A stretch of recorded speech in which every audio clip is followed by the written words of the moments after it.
नमस्कार दर्शकों, आवाज इंडिया में आप सभी का स्वागत है। विश्व धम्म लिपि बौद्ध धर्म से जुड़ी हुई लिपि का प्रचार प्रसार करने के लिए धम्म लिपि गौरव दिन मुंबई स्थित दादर के छत्रपति शाहू जी महाराज हॉल में धम्म लिपि के विशेषज्ञों की मौजूदगी में मनाया गया। सम्राट अशोक ने अपने शासन के दौरान बौद्ध धर्म का प्रचार करने के लिए विभिन्न शिलालेखों और स्तंभों पर बौद्ध धर्म के उपदेशों को खुदाई से करवाया था। धम्म लिपि में ब्रह्मी, खरोष्टी, ग्रीक और अरामिक जैसी लिपियां शामिल हैं। अशोक के शिलालेखों बौद्ध धर्म के सिद्धांतों को व्यापक रूप से फैलाने में महत्वपूर्ण भूमिका निभाते हैं। ये शिलालेख आज भी अध्ययन में महत्वपूर्ण स्रोत हैं। आज विश्व धम्म लिपि गौरव दिन मुंबई में मनाया जा रहा है। यह विश्व धम्म लिपि जो कि बहुजन समाज का जो संगठन है, धम्म प्रसार है, धम्म लिपि है, उसके बारे में जानकारी जागृति समाज में प्रसारित करता है और प्रचारित भी करता है। इसके बारे में जानकारी देने हमारे साथ आलम चंद्र सर आए हैं जो कि भोपाल से बिलोंग करते हैं और उनका यहाँ पर महत्वपूर्ण स्पीच हुआ है। उन्होंने यहाँ पर वक्ता के तौर पर यहाँ पर अपनी भूमिका निभाई है। हम जानेंगे धम्म लिपि आज के कलयुग के ज़माने में क्यों महत्वपूर्ण है, जो कि सम्राट अशोक राजा इनके कार्यकाल से समय से वो धम्म लिपि अनेक शिलालेखों में पाई गई है। क्या बताएंगे सर? एक्चुअली जो धम्म लिपि आज विश्व धम्म लिपि गौरव दिवस मनाया जा रहा है। यहाँ पर दान पारमिता के द्वारा जो संगठन है यहाँ पर उसके द्वारा एक आयोजित किया गया है और यहाँ पर धम्म लिपि विश्व गौरव दिवस मनाने का संकल्प है। एक्चुअली जेम्स प्रिंसेप साहब का आज जन्म दिवस है और इनके द्वारा 1837 में पुनः इस लिपि का पठन किया गया था, पढ़ा गया था और तब से धम्म लिपि पुनः प्रचलन में भारत में आई। तो आपको क्या लगता है ये जो धम्म लिपि है कलयुग के ज़माने में जर्मन भाषा, जापानीज भाषा, थाईलैंड भाषा या कई विदेशी भाषाओं का प्रचार प्रसार केंद्र सरकार या राज्य सरकार भी करते रहते हैं। इस वक्त ये धम्म लिपि कितने मायने में लोगों को या बहुजन समाज को समझ पाएगी या अपने जो धम्म प्रचारक है वो कितने ओहदे तक वो धम्म लिपि का प्रचार प्रसार कर पाएंगे? किसी भी समूह या समुदाय को एक जोड़ने के लिए लिपि और भाषा का बहुत बड़ा महत्व होता है। लिपि और भाषा वो समूह, जाति या ग्रुप का पूरा लेखा जोखा एक इतिहास के रास्ते, शब्दों के रास्ते उसे लेखन के माध्यम से जोड़कर रखती है। और स्वाभाविक रूप से धम्म लिपि है हमारे पुरखों के द्वारा ईजाद की गई एक बहुत ही वैज्ञानिक स्वरूप की लिपि है। धम्म लिपि से ही भारतीय मूल की तमाम लिपियों का सृजन हुआ। तमाम भाषाओं ने यहाँ से लिखना सीखा। प्राकृतिक और पाली भाषा से तमाम शब्द ग्रहण किए। स्वाभाविक रूप से यदि इसका धम्म लिपि और पाली भाषा पुनः प्रचलन में आएगी तो स्वाभाविक रूप से जो वंचित वर्ग है हमारा, उसमें एक चेतना, एक ऊर्जा का संचार करेगी और हमारी जो पुरानी श्रेष्ठता का भाव था, जो हमारा सांस्कृतिक बोध बहुत उज्जवल और उजला था, वह सांस्कृतिक पक्ष पुनः हम समाज के समक्ष ला पाएंगे। विश्व धम्म लिपि का उपयोग कभी कभी उन लिपियों के संग्रह के लिए किया जाता है जो विभिन्न क्षेत्रों में बौद्ध धर्म के प्रचार प्रसार के लिए प्रयोग में लाई गई थी। और आज विश्व धम्म लिपि गौरव के रूप में आज यहाँ पर दादर में एक कार्यक्रम का आयोजन किया है। इसका महत्व क्या है हम जानेंगे। क्या बताएंगे सर? आज का जो विश्व धम्म लिपि गौरव दिन है, ये दिन सर जेम्स प्रिंसेप इनके जन्मदिन के प्रीत्यर्थ बनाया जाता है। वैसा देखा जाए तो सर जेम्स प्रिंसेप एक ब्रिटिश अधिकारी थे। जब वो भारत में आए तो उन्होंने देखा कि जो कॉइन थे, वो कॉइन पे जो लिपि स्क्रिप्ट जो थी वो पढ़ने को नहीं आ रही थी, तो उन्होंने उस पर संशोधन किया। वो धम्म लिपि सीखी और वो सीखने के बाद उन्होंने सबसे पहले जो शब्द रिसर्च किया, संशोधन किया, वो था दानम। और उसके बाद में सम्राट अशोक के जितने भी शिलालेख है उतने शिलालेख उन्होंने डिकोड किए और सम्राट अशोक कौन थे ये उन्होंने वो शिलालेख के माध्यम से लोगों को बताया। उनकी बहुत सारी किताबें हैं, उनकी डॉक्यूमेंट भी बनाई है कि सम्राट अशोक कौन थे। अगर धम्म लिपि नहीं होती तो हमको सम्राट अशोक इस भारत में हो गए ये भी हमको पता नहीं चलता। और उनका श्रेय जाता है सर जेम्स प्रिंसेप इनको। उन्होंने अगर धम्म लिपि नहीं पढ़ी होती तो हमको सम्राट अशोक नाम का कोई राजा था या हो गया, ये हमको आज भी पता नहीं चलता। इसके लिए धम्म लिपि के जो प्रचार प्रसार में सर जेम्स प्रिंसेप इनका योगदान है वो बहुत महत्वपूर्ण योगदान है। उनका जो कार्य है, उनके कार्य के प्रति अभिवादन करने के लिए हम उनके जन्मदिन पर ये विश्व धम्म लिपि गौरव दिन बनाते हैं। ये दिन की विशेषता है। और जैसे कि यहाँ पर जो दान पारमिता फाउंडेशन है जो कि धम्म लिपि का प्रचार प्रसार और जो बौद्ध समाज है उसके जो संगठन है उसको मजबूत करने के लिए और उसका प्रचार प्रसार करने के लिए काम करते हैं, इनके साथ में जुड़े हुए जो कार्यकर्ता है जो धम्म का काम करते हैं उनके हम जानकारी लेंगे। क्या बताएंगे? आज सर जेम्स प्रिंसेप जिन्होंने भारत की सबसे प्राचीन लिपि धम्म लिपि इनकी खोज की थी, ये ब्रिटिश अधिकारी थे।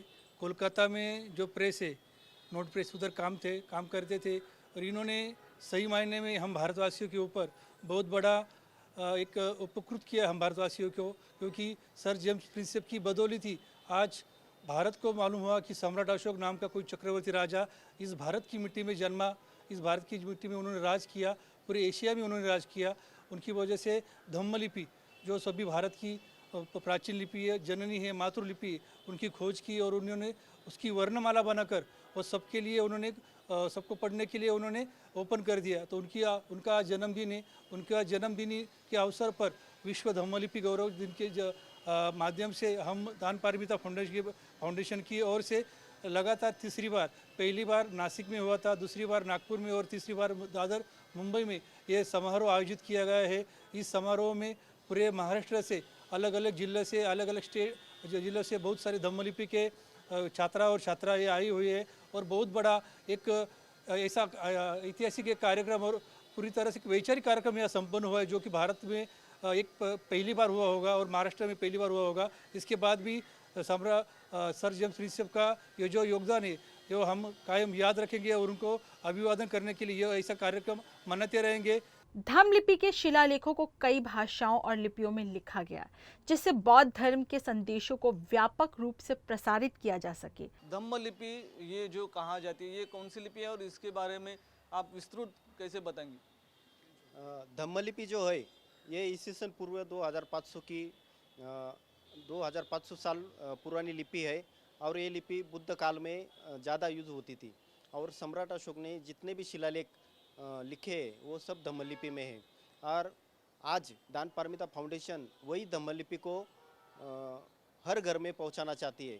इसलिए दान पारमिता फाउंडेशन पिछले 6 सालों से ये धम्म लिपि व्हाट्सएप के माध्यम से सिखा रही है। आज तक दान पारमिता फाउंडेशन ने 9 से 10 हज़ार लोगों को ये धम्म लिपि निःशुल्क सिखाई है और ये एक मंथ का जो कोर्स होता है उसमें हम 15 दिन का अशोककालीन धम्म लिपि और 15 दिन में सातवाहनकालीन धम्म लिपि ये सिखाते हैं। और ये 1 महीने के काल के बाद हम उन लोगों को, उन स्टूडेंट को एक नज़दीकी बुद्ध केव्स पे आमंत्रित करते हैं। वहाँ पे उनसे शिलालेख पढ़ाए जाते हैं, वहाँ उनके धम्म लिपि में पेपर लिए जाते हैं और जो स्टूडेंट धम्म लिपि के पेपर में अच्छे मार्क्स लाते हैं उनको हम ट्रॉफी देके, अवार्ड देके उनको सम्मानित करते हैं। और पूरे साल भर ये हमारा दिनक्रम चालू रहता है। पूरे साल भर हम जितने अच्छे स्टूडेंट सीख जाते हैं उनको हम धम्म लिपि टीचर बोल के ज्वाइन करते हैं। और आज दान पारमिता फाउंडेशन संस्था के साथ बहुत सारे टीचर जुड़े हुए हैं। 15 से 20 टीचर आज हमारी संस्था के साथ काम कर रहे हैं, वो भी निःशुल्क काम कर रहे हैं। और जो धम्म लिपि का जो कार्य है वो भी हम निःशुल्क पद्धति से कर रहे हैं और जो उनको सर्टिफिकेट दिया जाता है वो भी हम निःशुल्क दिए जाते हैं। मतलब ये जो दान पारमिता फाउंडेशन का जो कार्य है वो सब दान के ऊपर है। दान पारमिता फाउंडेशन ऐसी बहुत बड़ी संस्था है, ऐसा कुछ नहीं है। दान पारमिता जो फाउंडेशन है वो लोगों के दिए हुए दान पर ही उनको ही सम्मानित करते हैं, धम्म का प्रचार प्रसार करती है और धम्म लिपि का प्रचार प्रसार करती है। इस मौके पर धम्म रत्न पुरस्कार से सम्मानित की गई 2 धम्म कन्याओं ने धम्म गीत भी पेश किया। जैसे कि हम देख सकते हैं दादर में धम्म लिपि गौरव दिवस मनाया गया है और यहाँ पर जो धम्म का प्रसार करने के लिए जो 2 भीम कन्याएं हैं उन्होंने यहाँ पर दस्तक दी और उनको यहाँ पर नवाजा गया है अवार्ड देके। हम जानकारी लेंगे धम्म लिपि के बारे में भी। उन्होंने यहाँ पर कुछ गीत गाए हैं, बहुजन समाज के जो उद्बोधक गीत है उसके बारे में भी उन्होंने प्रचार प्रसार किया है। क्या बताएंगे आप? जय भीम, नमो बुद्धाय। मैं कृतिका बोरकर। आज यहाँ दान पारमिता फाउंडेशन का जो ये कार्यक्रम हुआ है, यहाँ पे हमको सम्मानित किया गया धम्म रत्न पुरस्कार से। और बहुत अच्छा कार्यक्रम, धम्म लिपि के बारे में जो जितनी भी जानकारी उन्होंने दी, जितने भी वक्ते थे जिन्होंने जो बोला, वो बहुत ही I think it was very knowledgeable और हमको बहुत ज्ञान प्राप्त हुआ उससे। और इस कार्यक्रम का एक भाग होते हुए बहुत अच्छा लग रहा है और बहुत खुशी हो रही है।